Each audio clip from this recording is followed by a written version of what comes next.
Fables of La Fontaine. The Wolves and the Sheep. After 1,000 years of open war, the wolves signed treaty with their foes, the sheep.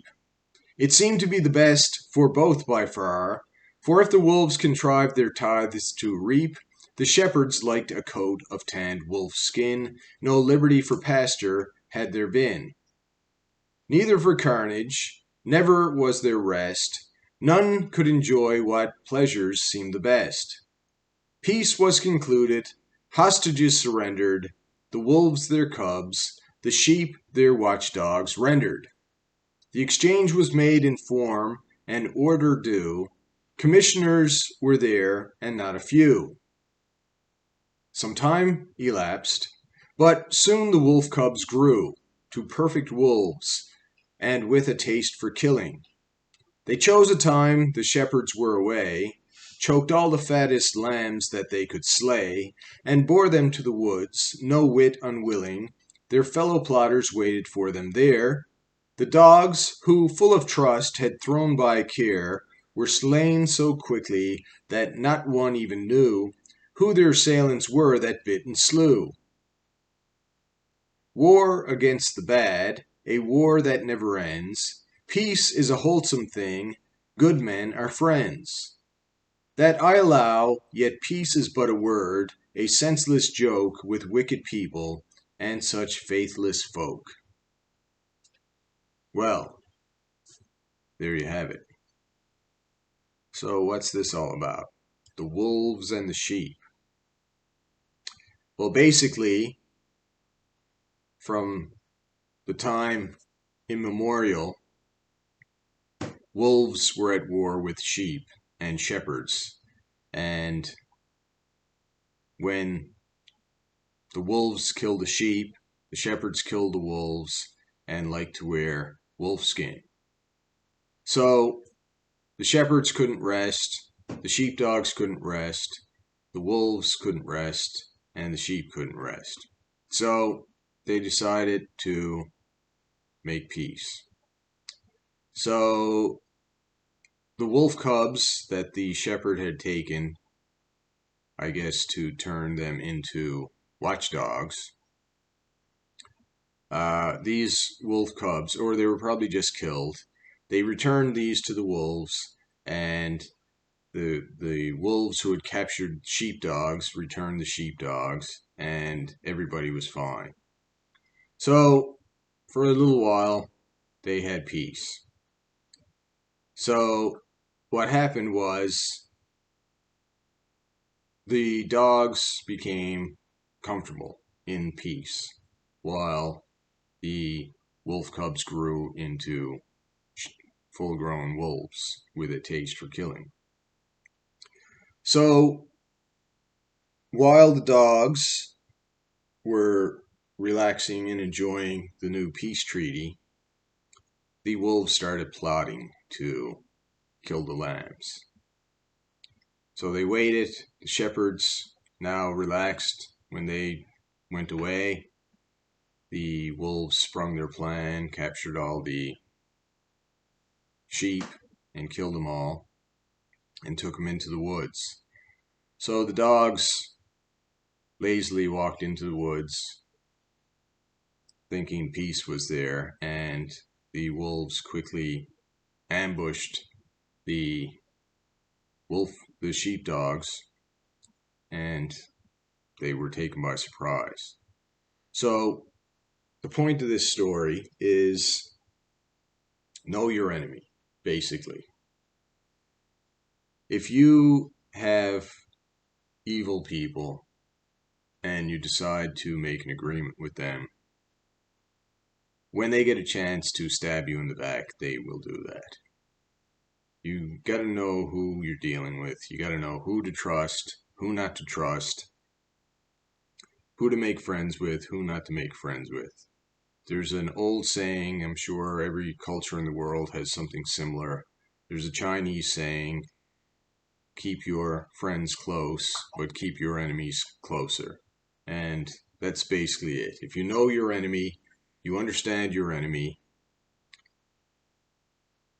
you have to know that they are not honorable people. They will not honor a contract.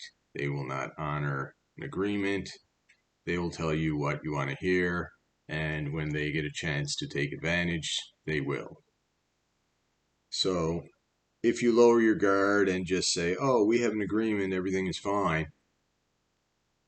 you're going to be taken by surprise. That's what an ambush is, when the enemy is hiding and waiting and you come by and you're unprepared, and then they attack and you have almost no defense. So you have to be careful of that. Trust your instincts, trust your gut. You have a huge amount of neurons in your digestive system. It's almost like a second brain, an instinct. A lot, when they say trust your gut, they've discovered that, yes, there's a lot of neurons actually in the stomach and digestive tract that picks up on things like this. Your skull is only so big. There's only so much that can be done with your brain. So there's other neurons. You actually have neurons in your heart and in your gut. So trust your gut, trust your heart. There's a reason why these sayings came about. Now, science and medicine have discovered that you actually do have neurons in these places. And there's a reason we've evolved to have these kind of spider sense abilities. When something seems off, we call it intuition. We've learned to ignore our intuition and put too much faith in contracts and things like that. We put too much faith in thinking that people are just like us, everybody's the same, even the Russians love their children, like the famous Police song from the 80s. But the reality is, there are evil people in this world. There are bad people in this world. There are people in this world who don't care about you, only care about themselves, and have no problem taking advantage of you. And it's a real disadvantage to stay honorable to dishonorable people. A lot of liars will insist that you tell the truth, but then they'll lie to you. And then you might have a moral dilemma. Should I be honorable and keep the truth while I'm dealing with liars? Well, if you do that, it's like playing a game of basketball or something where you're playing by the rules and the other team's not playing by the rules.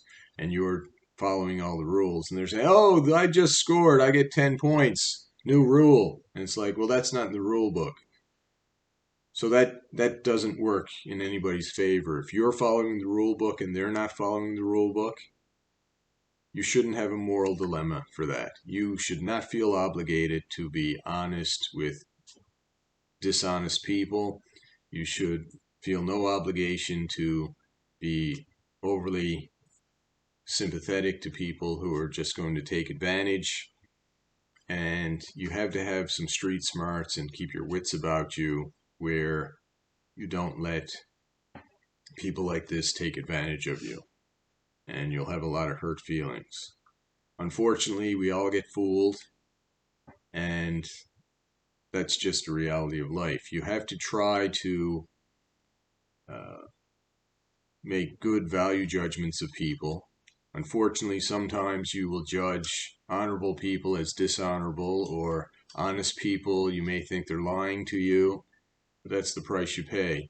And sometimes you will trust people who you shouldn't trust, and sometimes you will believe people who are dishonest, but that's another price you pay. But by and large, if you follow this and you're discerning and you do your homework and your research and you think about who you're dealing with, most of the time you'll work out okay. The best indicator of who you're dealing with is past actions. A lot of people say once a cheater, always a cheater. Unfortunately, there's a lot of truth in that. It's not 100% accurate, but by and large, That's the way it is. If people behaved a certain way in the past, well, the best indicator of future behavior is past behavior. So if you learn what this person was like in the past, chances are they're going to be like that in the future. Is that fair? Most of the time it is. Sometimes it's not. People do change. But everybody's going to say, oh, I'm an exception. I didn't do that. Or, yes, I did that in the past, but I learned and now I've changed. And then you're stuck. Should I believe them? Should I not believe them? And you have to make a choice there. If it's something very serious with big consequences, best to err on the side of caution and just say, no, I can't. You may be telling the truth, but I can't risk it. If it's something minor, something of little consequence, then you can give them the benefit of the doubt. And if they screw you over, not a big deal. And then you put that in your memory bank and say, okay, fool me once, shame on you. Fool me twice, shame on me. Which basically means if you keep falling for the same trick, like Lucy in the Peanuts comic strip, always holding the football for Charlie Brown to come and run.